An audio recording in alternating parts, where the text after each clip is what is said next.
Welcome to the Reality Taboo, where no topic is off limits. It's March 7th, 2025, and we'll start out by celebrating the Canadian government putting the kibosh on the ridiculous narrative that the country experienced years, decades of the systematic covering up of the murder of Indigenous children in residential schools. Turns out that there was nothing ever there. There was no there ever.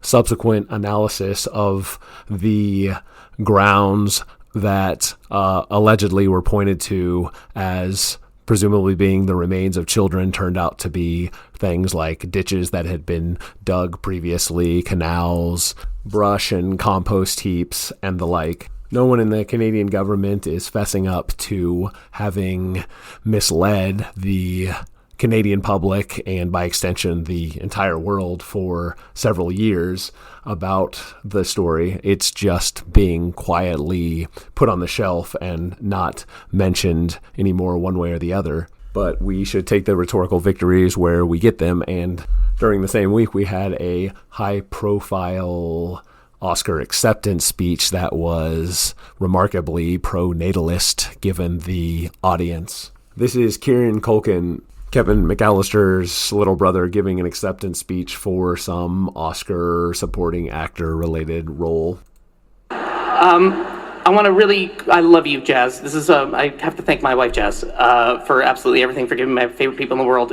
Please don't play the music, because I want to tell a really quick story about Jazz. About a year ago, I was on a stage like this, and I very stupidly publicly said that I want a third kid from her because she said if I won the award, she would give me the kid. It turns out she said that because she didn't think I was going to win. And people came up to her and were like, really annoying her. I think it got to her. But anyway, after the show, we're walking through a parking lot. She's holding the Emmy. We're trying to find our car. Emily, you were there, so you're a witness. And she goes, "Oh, God, I did say that. I guess I owe you a third kid." And I turned to her and I said, "Really, I want 4. And she turned to me, I swear to God this happened, it was just over a year ago. She said, "I will give you 4 when you win an Oscar."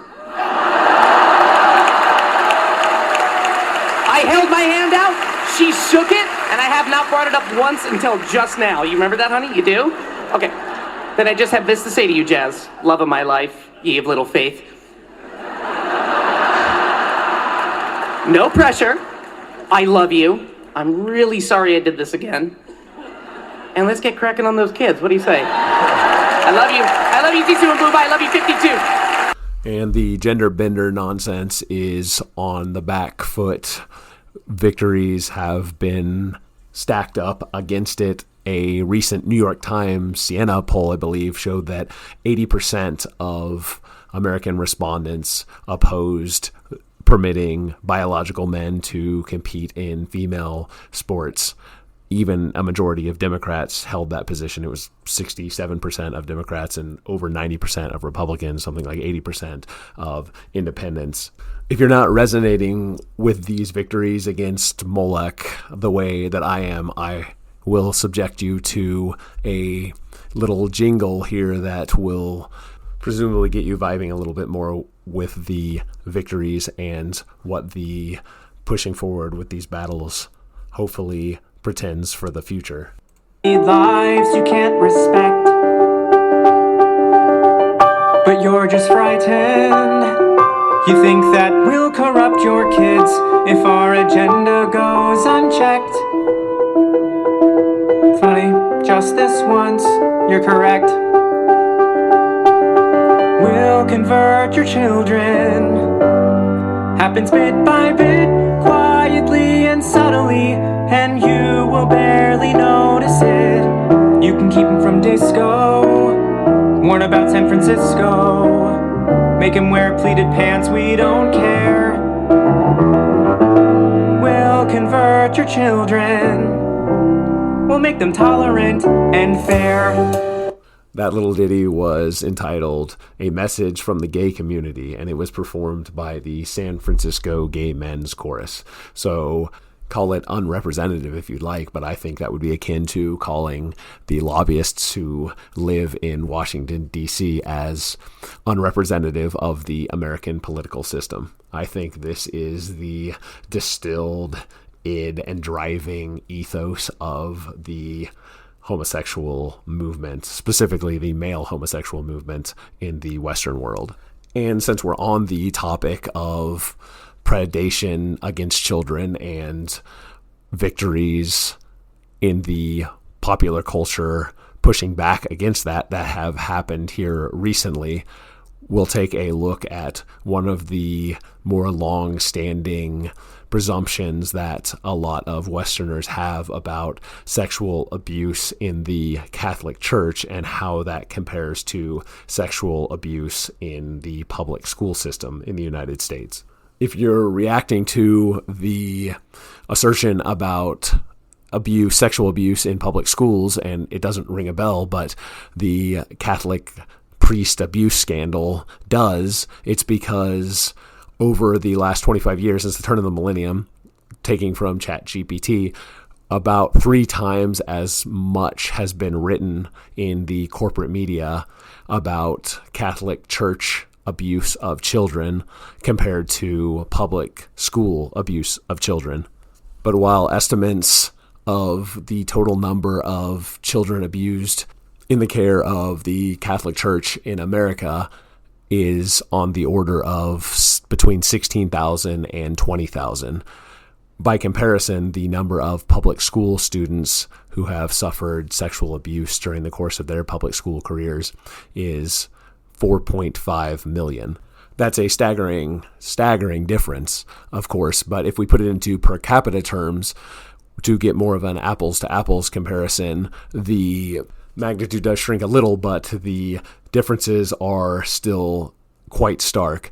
About 1 in every 2,500 Catholic children will be abused during the course of their time in the Catholic Church, compared to 1 in 100 public school students over the course of their time in public schools. So public school students are 25 times as likely to be sexually abused as children in the Catholic Church are. And there are meta reasons for this.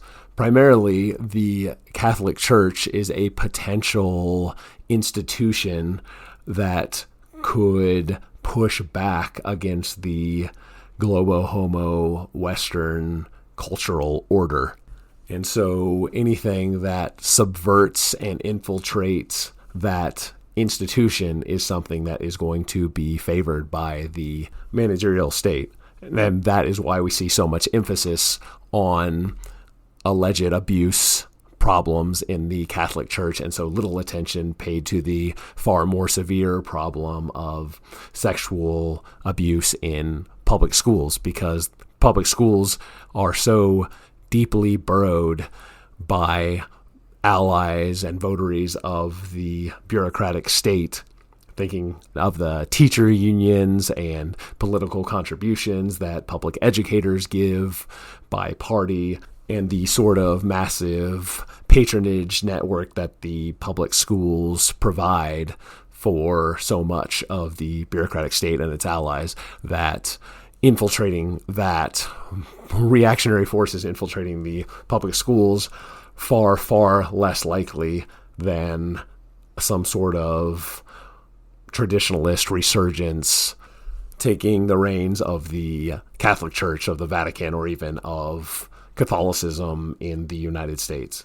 So 25 times more likely for public school students to be abused than Catholic children, and 3 times as much media coverage given to sexual abuse of Catholic children as public school children, and factor those two together, and it's a 75x, that is 7,500% more attention relative to the underlying issues that are occurring that are given to the sexual abuse in the Catholic Church and the problems surrounding that, compared to sexual abuse in public schools and the problems surrounding that. And so that's a valuable rhetorical point to have at the ready if the abuse of the problems of sexual abuse in the Catholic Church, if those issues are raised. That's a pretty disarming way to turn the tables back around on someone who makes those sorts of assertions. If they're doing it rhetorically, if they're just doing it as a conversation starter, well, talking about sexual abuse in public schools can be a way to open people's eyes to something that they might not realize is happening just down the road at the local elementary or middle school or high school. And in the case of public school abuse, most of that is going to be occurring at high schools. And so this is where I want to make sure that I tread carefully here, because I think rhetorically it is a useful point to put emphasis on the public school sexual abuse and apologize in the polemical sense for the Catholic Church, because I view the public school system as a tentacle of the administrative state and as an intractable enemy, whereas the Catholic Church I view more as an erstwhile ally that has been taken off course but could potentially still be part of a Western resurgence sometime in the future. And so I am happy to do anything I can rhetorically to make people view the public school system with skepticism or even outright hostility, and conversely have a more open, conciliatory approach towards the Catholic Church, particularly if they are not Catholic or not even Christian. And so that is a preface for the admission that the abuse that tends to occur in public schools is biologically more understandable, less deviant, far less deviant, less perverse from a biological perspective, if not from a perspective that takes modern sensibilities, cultural sensibilities into account. But from a biological perspective, the kind of abuse that takes place at public schools is, again, less deviant. It is by a 2-to-1 ratio. The victims tend to be female, and the typical average age range for abuse victims in public schools are between the ages of 13 and 17. By contrast, the abuse victims in the Catholic Church, by a 4-to-1 ratio, tend to be boys, and they tend to be between the ages of 11 and 13. And so in the case of the Catholic Church, to the extent that there is a sexual abuse problem, it is predominantly one of not so much Catholicism as it is a problem of homosexuality and of the same types of people getting into the Catholic Church who gave us that jingle by the San Francisco Gay Men's Chorus. That is intuitively, to me, recognizable as something that is deviant, that is predatory, that is antisocial in the broadest sense of the word.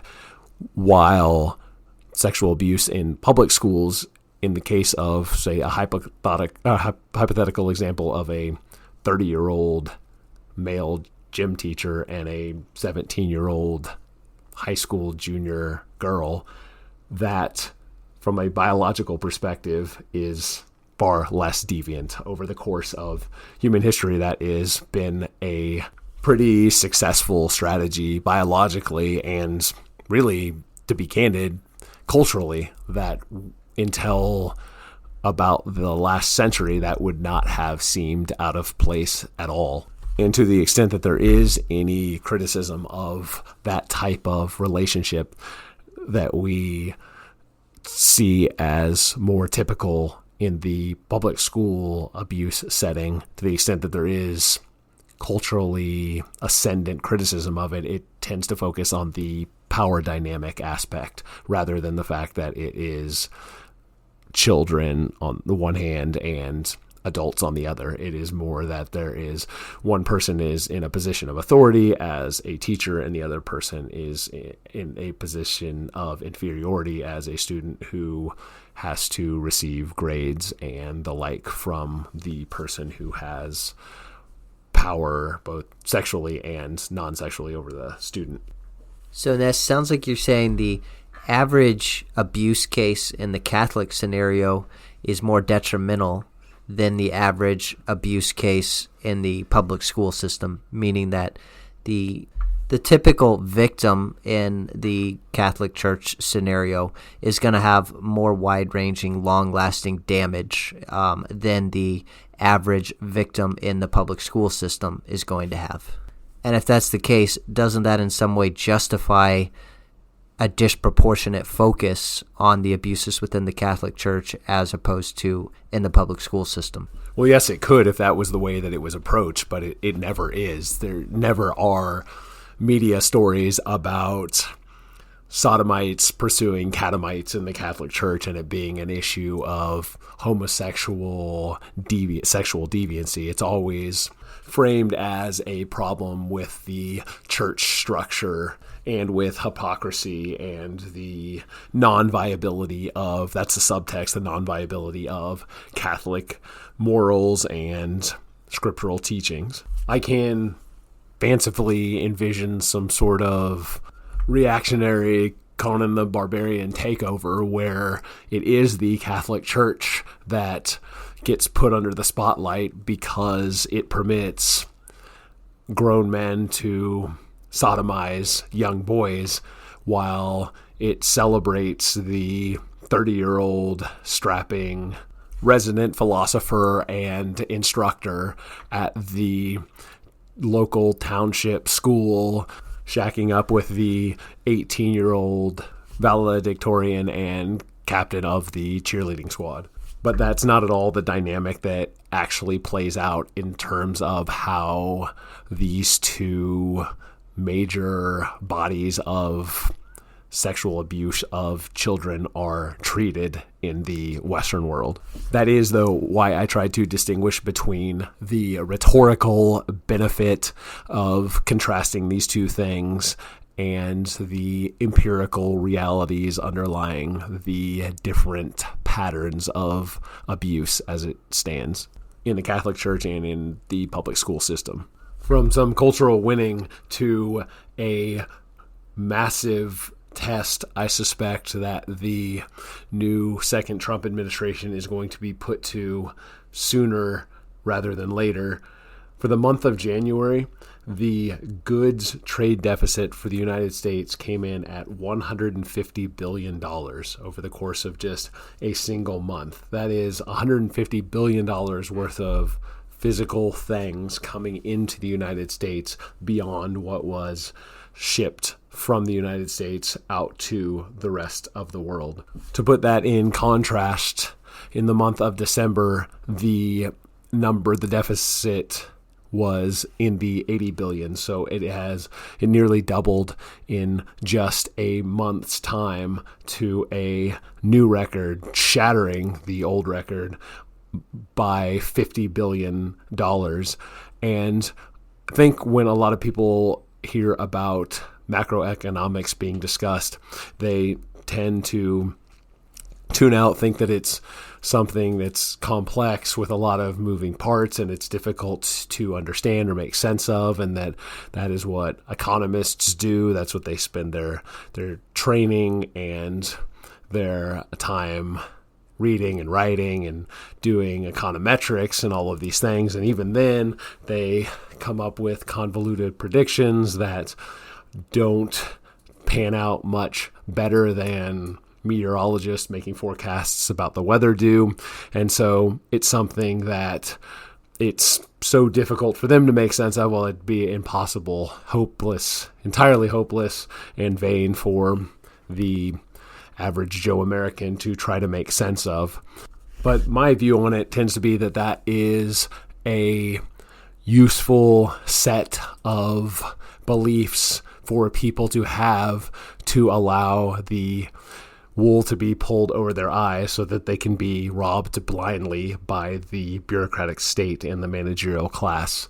The analogy to a household is not an inaccurate one. It's not invalid just because there are some differences between a nation and a household. But imagine that your household, you are every month bringing in $5,000 in income and spending $10,000 on physical goods to supply your household, and you're making up the difference on a credit card balance that just keeps growing and growing.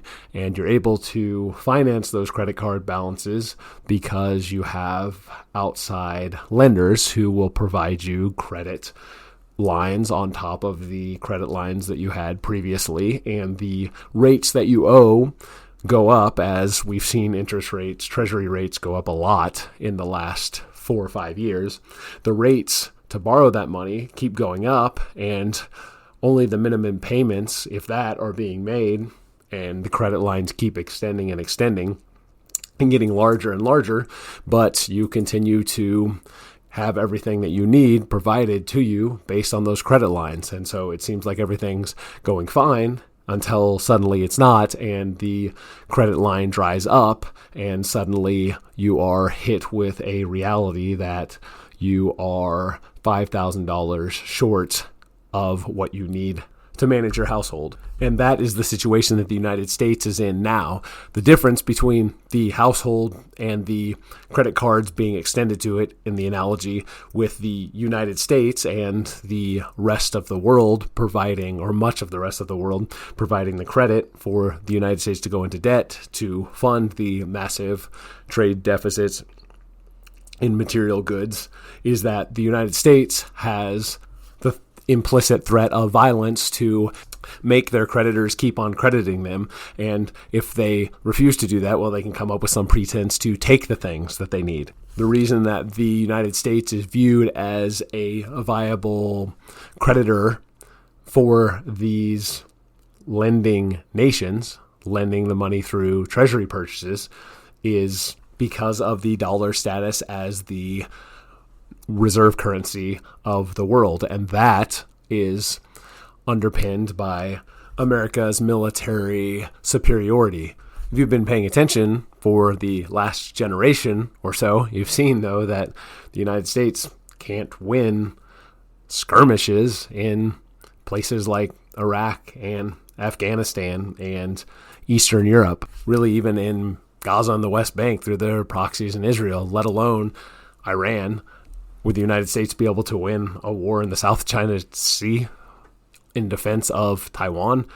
I think a lot of these questions are being raised, and the presumed answers are much different than they would have been 10, let alone 30 or 60 years ago, but going back to the Vietnam War and the loss of the American military there that corresponded closely with the ending of the Bretton Woods Agreement and the United States dollar going off the gold standard internationally. I think that was the beginning of the end, and it's been a long, slow slide down to the point that we're at now.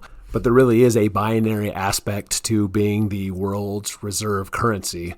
You are or you're not. You can be, and your position as that world's reserve currency can seem to be deteriorating, can seem to be becoming more precarious, but it still is the reserve currency until it's not. And when it's not, the pace of economic change shifts from a gradual, slow, grading sense of decline in purchasing power to a precipitous drop.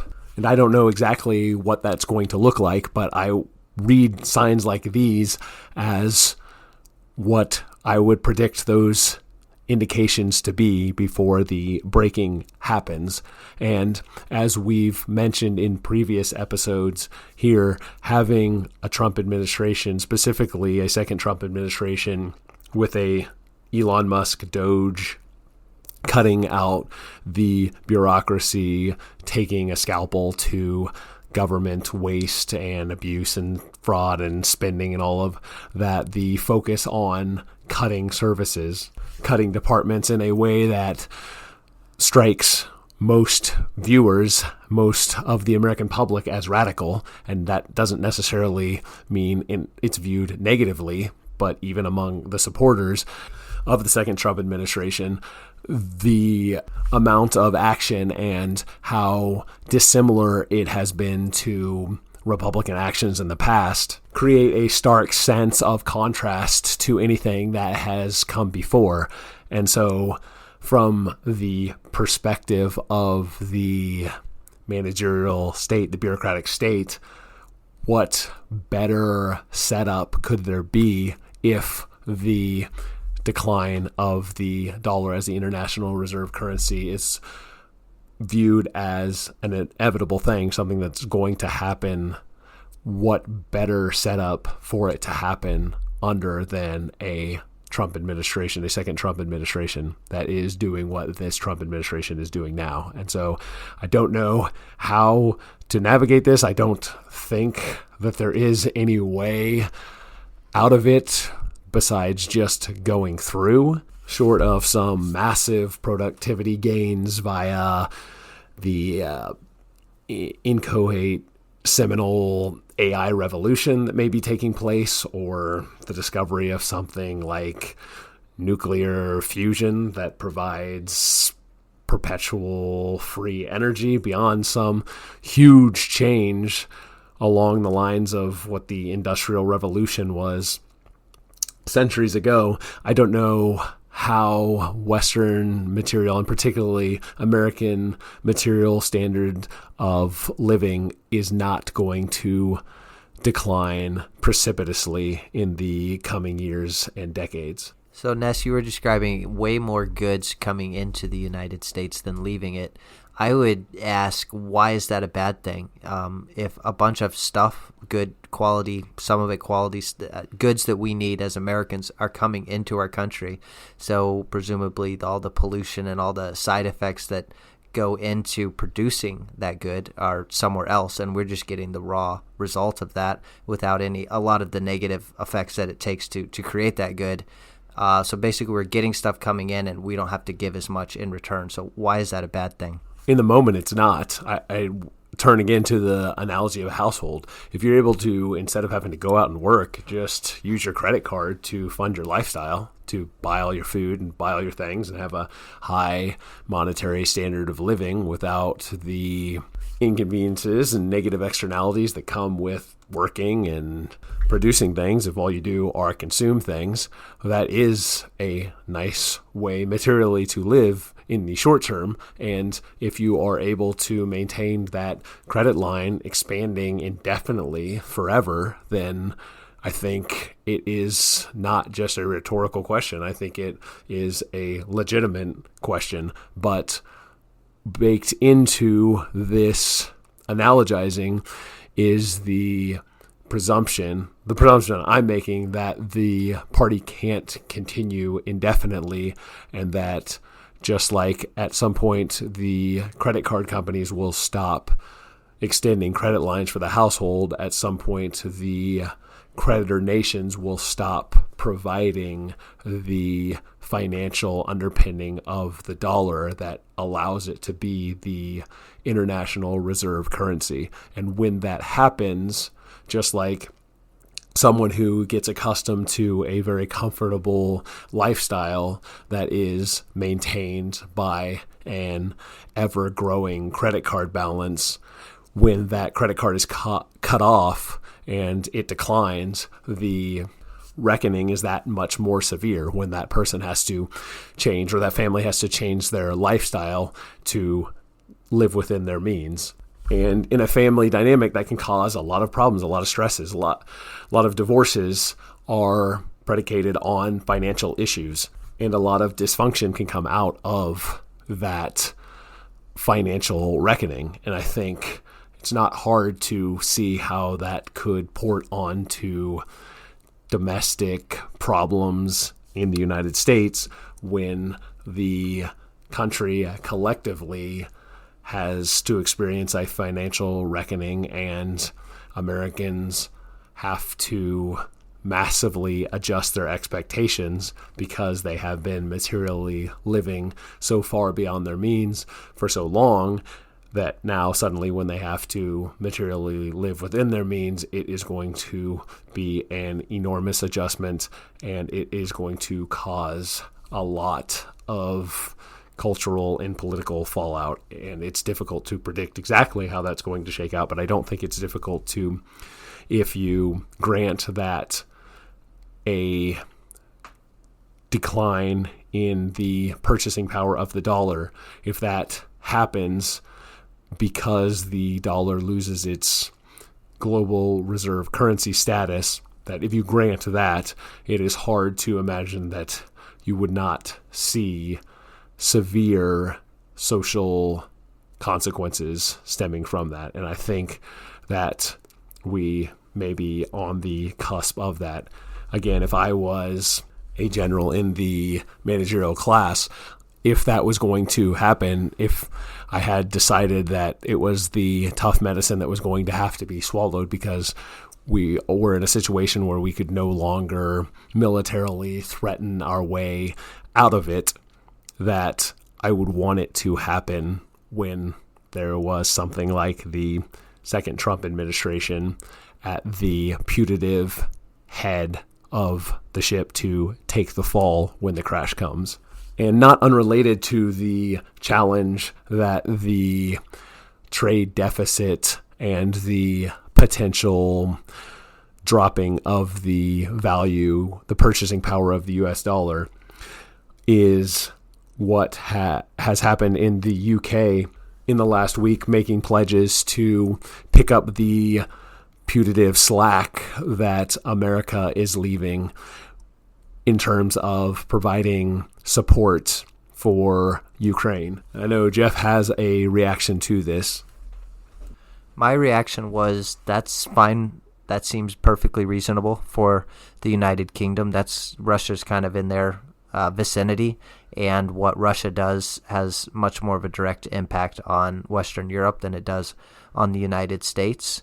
And if the United Kingdom wants to spend more of their GDP on defense, that seems reasonable, and I say good luck. Yeah, those sentiments resonate with me, but there is a massive 800-pound gorilla in the room, and that is NATO and Article 5 of NATO, the NATO treaty, that compels member nations to come to the defense of other nations that are engaged in military actions that are under attack. And so if the UK, what I perceive is going on here, is that this is NATO's attempt to call Trump's bluff about the United States no longer spearheading the war effort in Ukraine, the proxy war effort in Ukraine against Russia.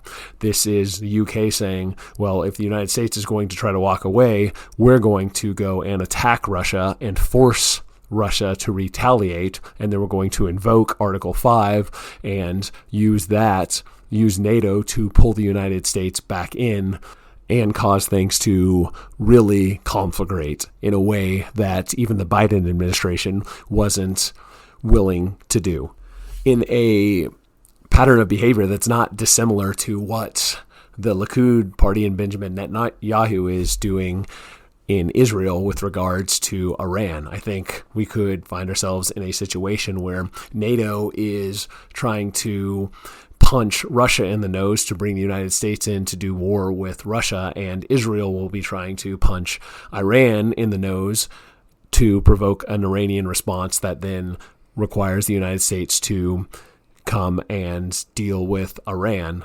And these things will be happening with the backdrop that we referred to previously, with the big trade deficit and the precarious situation of the US dollar. And so that could also bring China into the mix.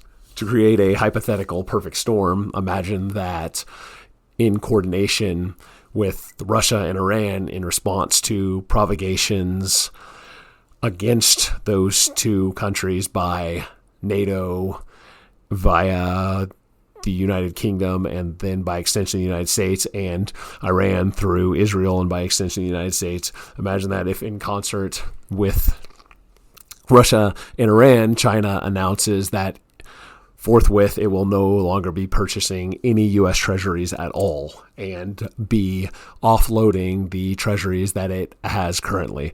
You can bet that the rhetoric, as heated and as unhinged as it has seemed over the last couple of years with regards to Taiwan, that would be nothing compared to what would come from the Congress and from the Washington think tanks and the corporate media with regards to needing to protect Taiwan from the Chinese threat. And so I think it is not histrionic to talk about concerns about World War III and how close we are to a global conflagration when Trump was berating Zelensky last week about how he is gambling with World War III. I think Trump is exactly on the money there. And if he really has had a conversion to seeing just how close, how on the cusp of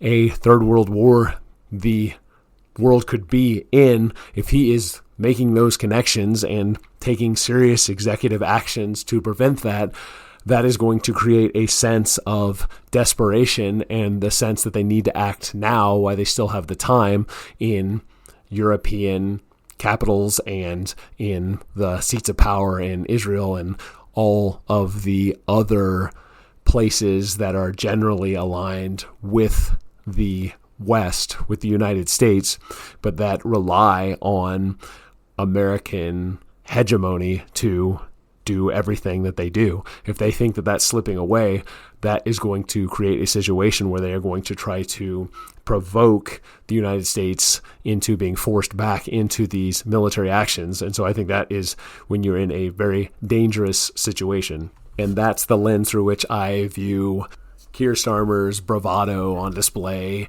in trying to allegedly rally Europe to come to the defense of Ukraine. All of these Western European nations have small military forces that they all know could not compete in a ground war in Ukraine against Russia. The presumption has to be that this would bring NATO into the conflict, and so by extension bring the United States in to do what Trump appears to be trying to finagle America out of having to do. Apropos of not much on the domestic front, the comparison to COVID in 2020 as just being the flu, bro, is something that has more resonance over time than those of us, and I would include myself, making that comparison realized. Fast forward now to 2025 and the overlap in the number of people and the categories of people who get regular flu shots and those who get regular COVID shots is pretty remarkable. Looking at a YouGov Economist survey from last week, the percentages of respondents who say they have, quote, received an influenza vaccine in the past year, unquote, among Harris voters, it's 67% who say that they have, compared to just 36% of Trump voters. And the same question, but for COVID, quote, have you received a COVID-19 vaccine in the past year, unquote. Harris voters, 60% say that they have, and 18% of Trump supporters say that they have. So among Harris voters, 67% got the flu shot, 60% got the COVID shot. Among Trump voters, 36% got the flu shot, just 18% got the COVID shot. And so looking at these numbers, it seems clear that the reaction to COVID has had an effect on the way that people view vaccines generally. The flu shot, the annual flu shot, was something that 5 years ago, 6 years ago, was not something controversial. It wasn't something that a lot of people intentionally avoided, and that still remains the case for self-identified Democrats.